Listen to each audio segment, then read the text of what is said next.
Hi, it's Corrine, and I'm back with another Christmas card. Actually, two cards. I'm making two shaker cards.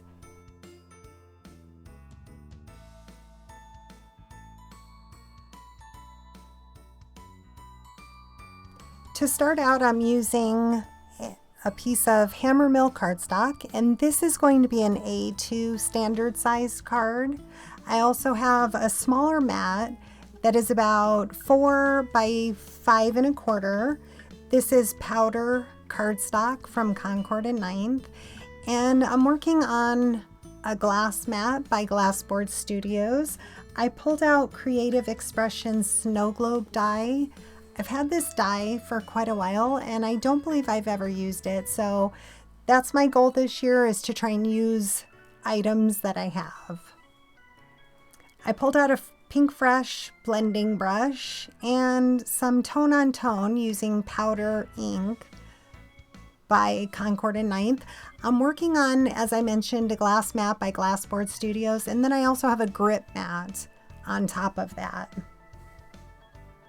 I pulled out some white paint. I'm using Artist Gouache Titanium White, and I'm going to scrape a little bit onto my glasswork surface.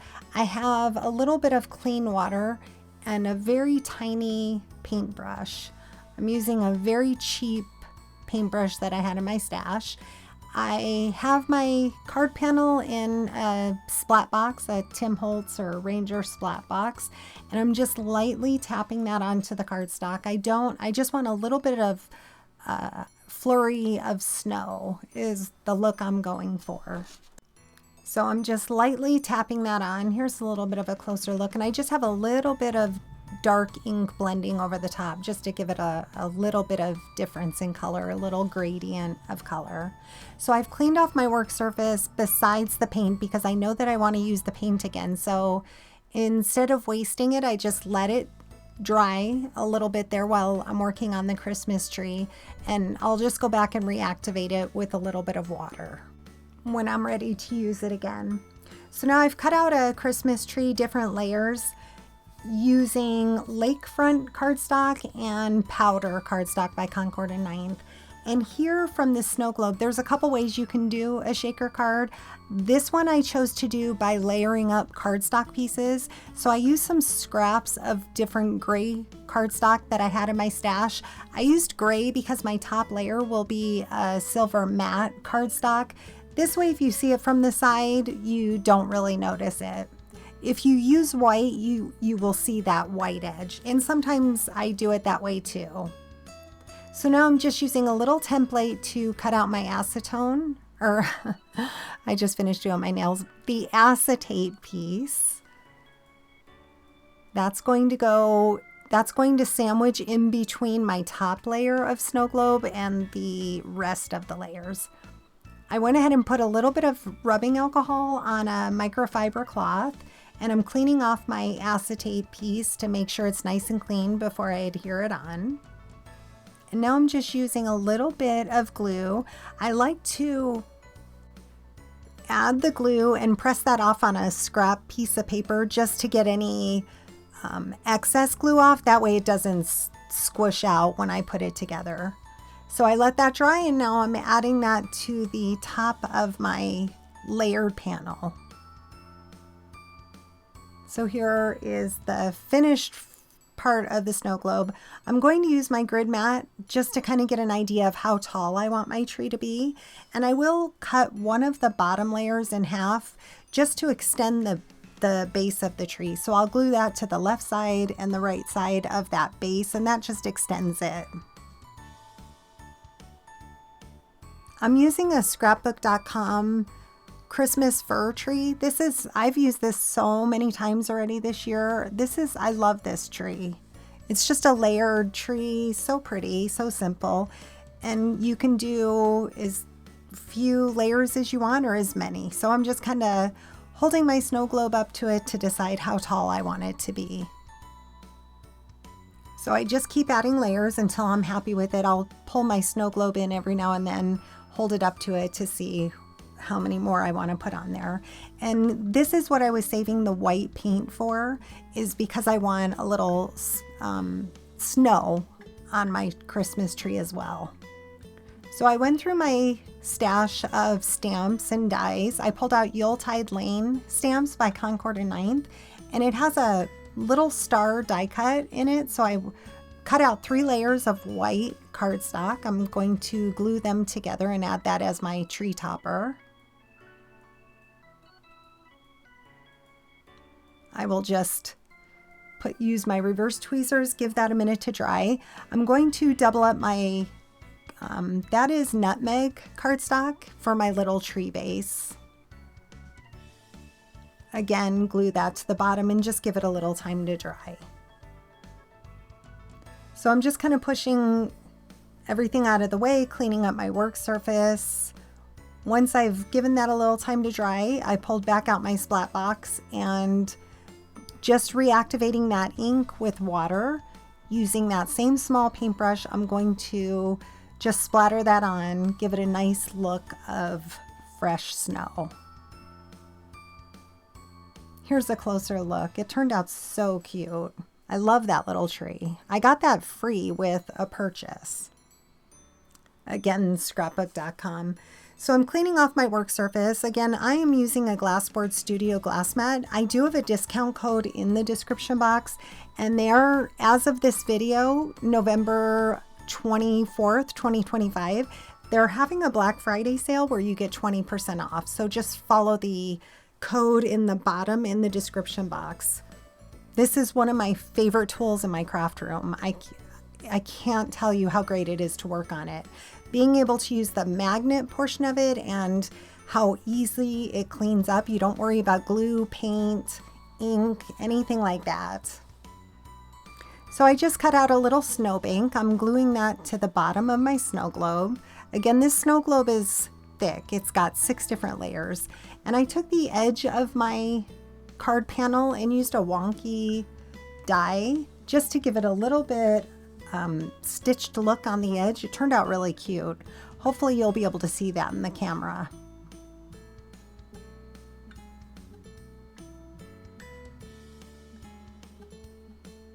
I'm going to use some magnets to hold my card base in place. I'm going to add foam to it and adhere that down to my panel, giving it a little bit of dimension. Here I'm going to show you, Glassboard Studios also has craft catchers is what they're called. That is set off to the left side of my glass mat. And with this little lip, it fits perfectly under my glass mat. I just kind of push all my trash into it as I'm working, and it's easy to just pick up and throw it into your trash when you're ready. It helps to keep my work surface clean. I also use it to keep my die cuts separate as I'm working since I've gotten them, and also dies, just so I don't lose them. So I added a little bit of wet glue, some Fabri-Tac, Beacon Fabri-Tac, adhered down my card front panel, and now I'm just gluing in my tree, holding it there with a magnet until it has a chance to adhere. That's a piece of sticker paper, so nothing stuck to it. I didn't want anything sticking to it. So I pulled out a little bit of shaker bits. I have these iridescent shaker pieces. The blue and white snowflakes, I'll just pick out the white snowflakes. And then I have these little white iridescent shaker beads. So again, I'm using one of those craft catchers. They have a little funnel, and I'm adding it to my card base itself. There's other ways of doing it, which I'll show you here in the video. Using a little spoon, I'm going to add the other shaker pieces. And like I said, I'm just using the white snowflakes out of that. And then I will go ahead and add glue to my snow globe itself. Easy to funnel those back into the jars with those craft catchers. So I'll add the glue and just gently press it down over the shaker bits, giving it a chance to dry. I put some heavy blocks on it to just kind of press it in place, give it a chance to dry. Once that's had a chance to dry, I'm placing that in my MISTI. I'm using this Mary stamp. I believe it's a Christina Warner Concord and Ninth stamp. And I'm using Lakefront ink, which matches that darker blue in the Christmas tree. And I'm lightly curving that around my snow globe shaker, giving that, I think, 2 or 3 presses to make sure I have a nice inked sentiment.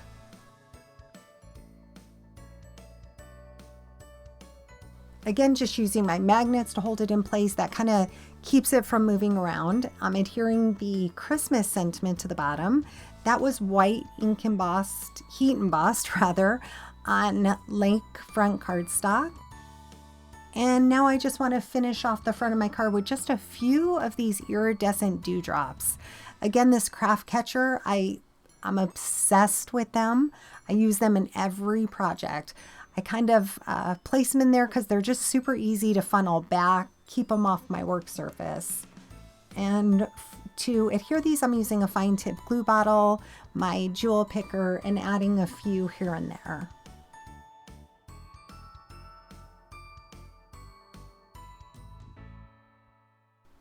So I'll funnel those back in and pull out my Misty.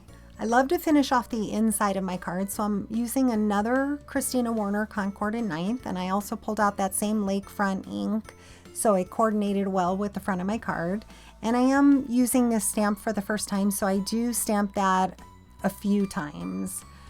And I also add a little sub-sentiment on the inside. So on the inside it says joyful, peaceful wishes, and I used black ink for that.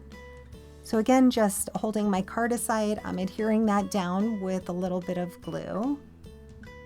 For the second card, so like I mentioned, there's a couple ways that you can do a shaker card, whatever you find easiest. I used my die cut to cut a piece of matching blue cardstock. I went ahead and used the base piece just like I did the first card. I went ahead and ink blended very lightly on it. And now I'm using that die to just kind of fine tune my cut to make sure it hides behind the snow globe. So originally I started out with a cranberry color cardstock. I thought that was the direction I was going to go, but as you see in the final card, I changed my mind on that. So I am gluing 2 of them together. I like them to be sturdy because I'm going to be using some foam tape on this. I did glue in my acetate piece sandwiched in between the 2 pieces of cardstock, just like I did in the beginning. And now I'm using some foam strips to give my shaker that dimension that it needs to be able to accommodate the shaker bits. So if you take the release paper off the front and the back of the foam strips, it makes it a little bit more pliable to work with. So that's what you see me doing. I'm taking the release paper off the top, pulling it off that backer piece, and then taking the tape off the back. You want to make sure to completely cover your portion where your shaker bits will be. And I added it to the bottom of the shaker globe as well, just so it's all the same height.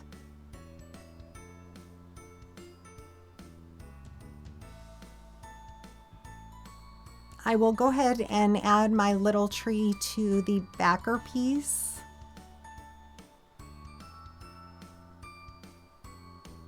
In this one, I don't add a snowbank like I did in the first one.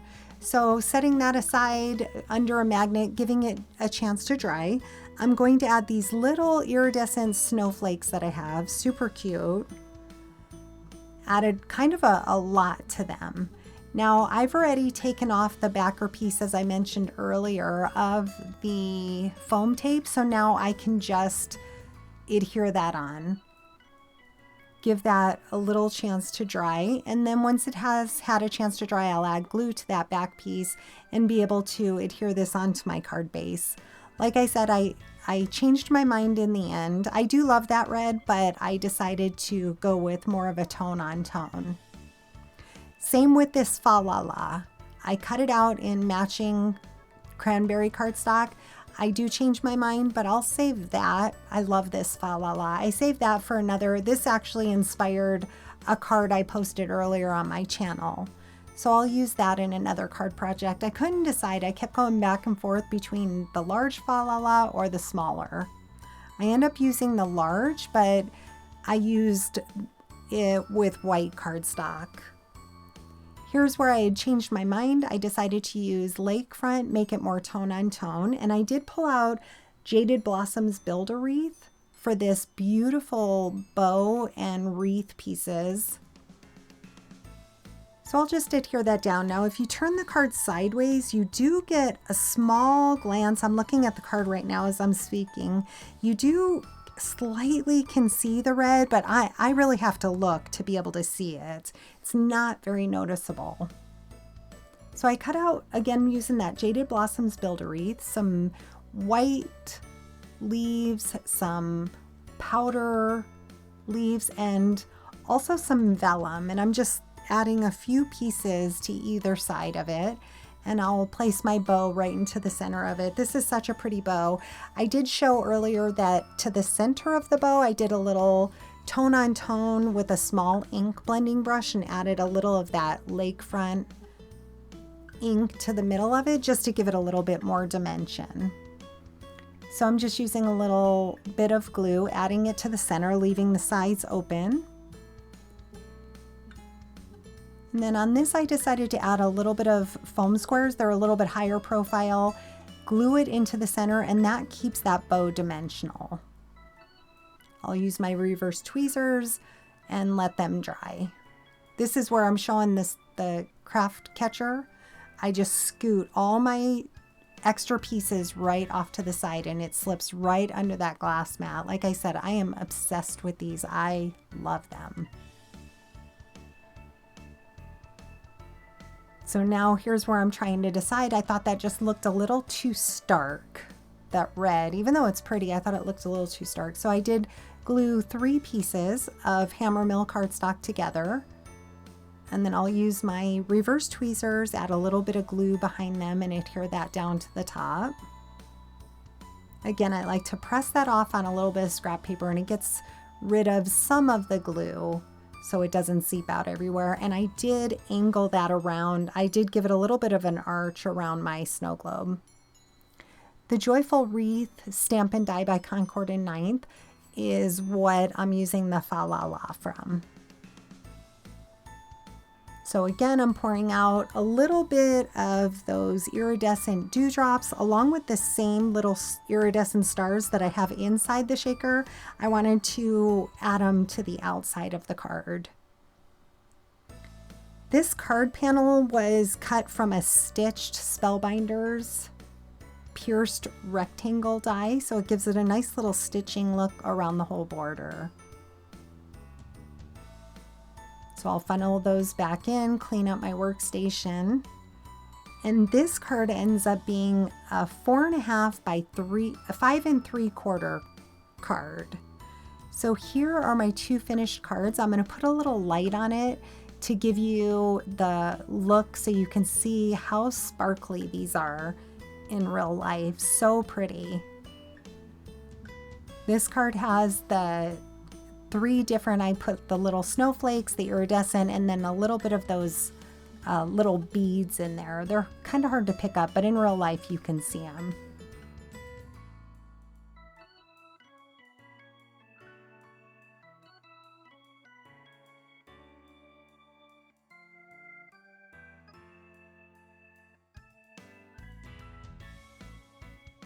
This second card is probably my favorite. Again, I'll pop the light on for you to see, and hopefully it picks up this iridescent right through that acetate. Is so pretty.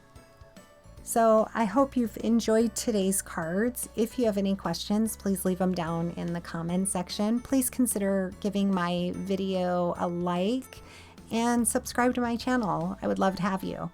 Thanks so much for stopping by.